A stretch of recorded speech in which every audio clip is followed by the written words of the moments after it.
नमस्कार और आज के इस खास विश्लेषण में सभी का स्वागत है। आज हम जिस विषय पर चर्चा करने वाले हैं वो वाकई बहुत ही शानदार है।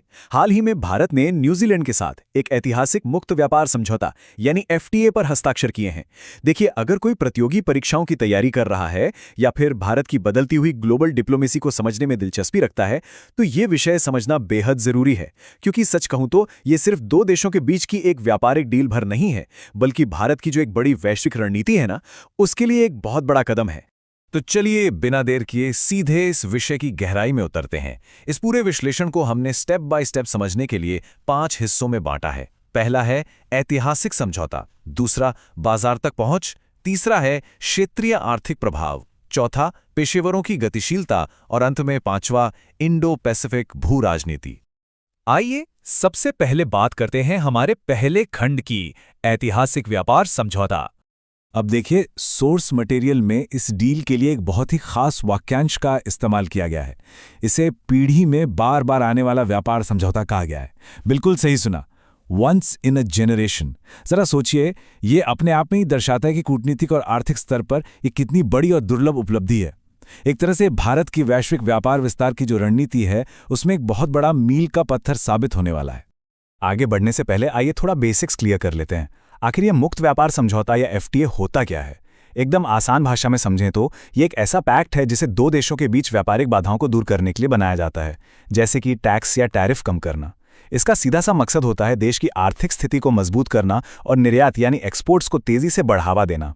चलिए अब हमारे दूसरे खंड की तरफ बढ़ते हैं, शुल्क मुक्त बाजार तक पहुंच। ये स्लाइड हमें बहुत ही शानदार तरीके से बताती है कि असली गेम कैसे बदल रहा है। इस डील से पहले क्या स्थिति थी? पहले ऊंचे टैरिफ लगता थे, जिसकी वजह से भारतीय सामान न्यूजीलैंड के बाजार में उतने प्रतिस्पर्धी नहीं रह पाते थे। लेकिन अब नई वास्तविकता कुछ और है।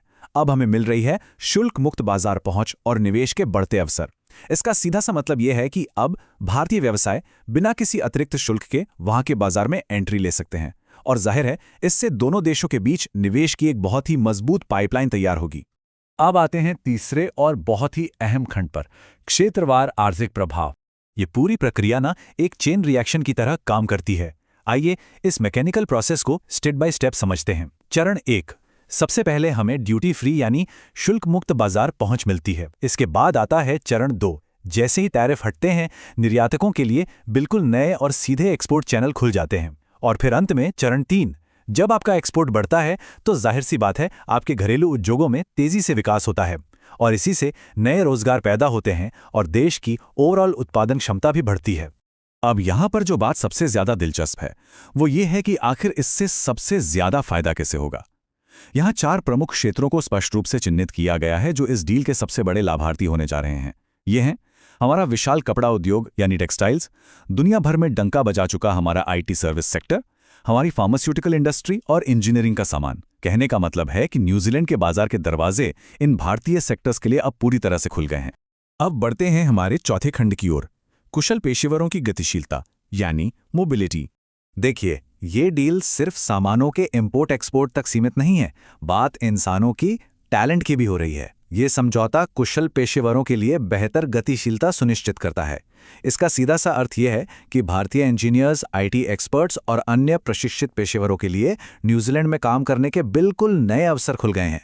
देखा जाए तो दोनों देशों के बीच टैलेंट एक्सचेंज के लिए ये एक क्रांतिकारी कदम है।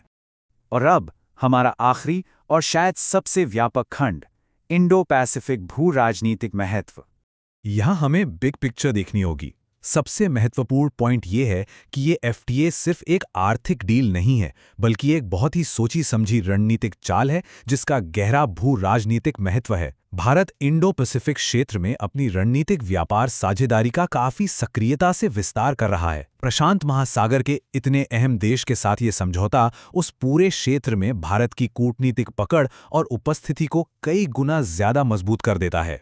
तो इन सारी बातों को समझने के बाद अंत में एक बहुत बड़ा सवाल हमारे सामने खड़ा होता है। जैसे जैसे भारत का ये एफटीए मैप और बड़ा होता जा रहा है, पीढ़ी में एक बार होने वाला ये व्यापार समझौता इंडो पैसिफिक में आर्थिक शक्ति के संतुलन को आखिर कैसे बदलेगा? क्या भारत इस क्षेत्र का नया आर्थिक पावर हाउस बनने जा रहा है? इस विचारोत्तेजक प्रश्न के साथ हम आज का ये विश्लेषण यहीं समाप्त करते हैं। इस गहन चर्चा में हमारे साथ जुड़े रहने के लिए आपका बहुत बहुत धन्यवाद।